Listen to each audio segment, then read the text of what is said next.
Hey guys, this is Tim Stout with the Learn to Earn podcast, episode 9. Today, we're going to be discussing Forged in Fire. Forged in Fire is 50 Fight to Win tactics to help you succeed in business.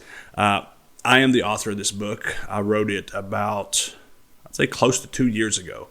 And the concept of this book is things that I learned from growing up poor in the Appalachian Mountains, struggles I had from fighting, and how I took those struggles and put it into a business or a system, and how I changed the lesson that I learned from fighting or growing up, and how I put it in business, and how it's helped me succeed as a real estate agent, as an entrepreneur, and own several small businesses, and these tactics have helped me succeed at a pretty high level. So what I want to do is I want to discuss a few chapters from this one. And like I said, there's 50 chapters. And this book is written almost like a kid's book. The chapters are super short. I mean, like each chapter is like 2 to 3 pages long. It's a super easy read.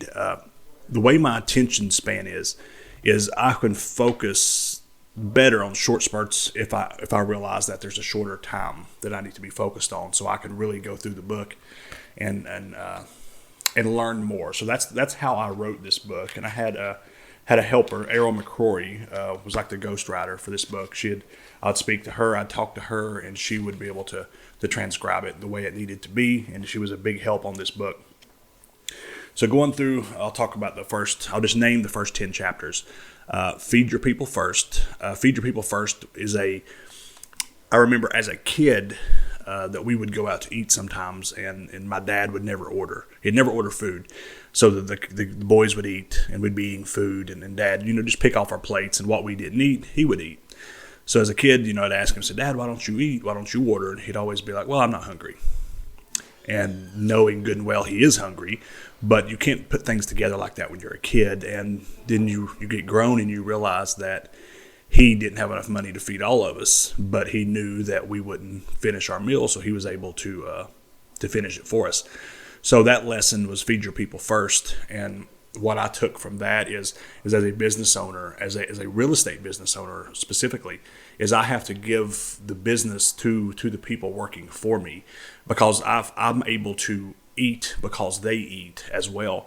And of course I could close the business myself and I could have a bigger piece, but that's not what I'm here. When I take someone on as an employee, as an agent, it's my job to feed them first. And that's where that come from. Training to your own rhythm. In chapter 2, training to your own rhythm. Mark Cook was one of my kickboxing coaches, and I remember I used to drive to Hiram, Georgia, to train with him. And I remember one day I was trying to get some music playing to train, and he told me it's a future. He said, don't be putting on the music. He goes, when you're listening to music, you fight at the pace that you're listening to. If you're listening to slower, more mellow music, you're going to move slower. You're going to move more fluid. You listen to harder rock, you're going to fight more aggressive. And you need to fight how you're going to train, because when you're fighting, you don't hear the music. You don't hear anything. Like it's almost like just a void. And in my business application for this is training to your own rhythm is don't focus on other people. Don't focus on what other people are doing. So many times in my career, I have seen other people try to mimic what I'm doing, and it doesn't work for them because they're not who I am. They're not me. They look at what I do and they think, oh, that's how you succeed. And then they do it. And it's completely so far from the truth, because it's how I succeed. This is my rhythm. Everybody else has a different rhythm, and some people, they need to focus on what their rhythm is and quit trying to take shortcuts. Number 3, calculating your aggression.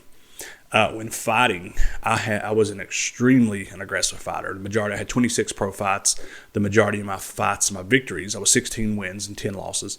Out of like 13 of the victories were knockouts less than a minute, and probably had 7 or 8 less than 30 seconds. I was super aggressive, which was great as long as I was winning.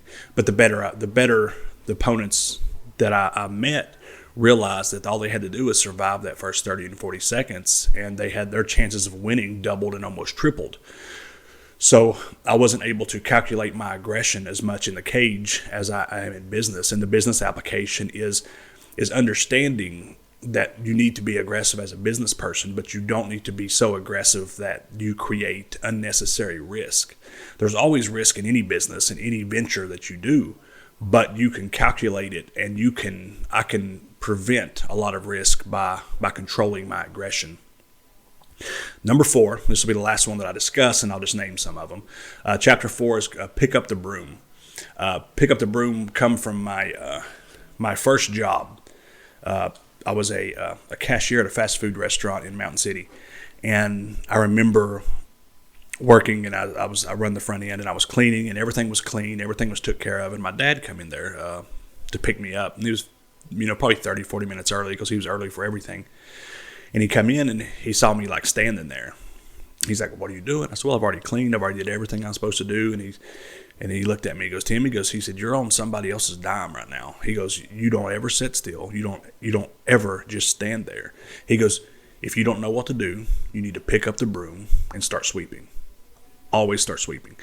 And I did, because first of all, my dad told me to, and second of all, that it made sense when it was explained to me that way. And the business application is you always need to stay busy. It's especially now that I'm working for myself, I'm on my own dime. So it's even more important that I focus on my business at all times when I'm at work. When I decide I'm working 10 hours today, all 10 hours need to be dedicated towards the job, towards improving my people's life, improving the systems and procedures.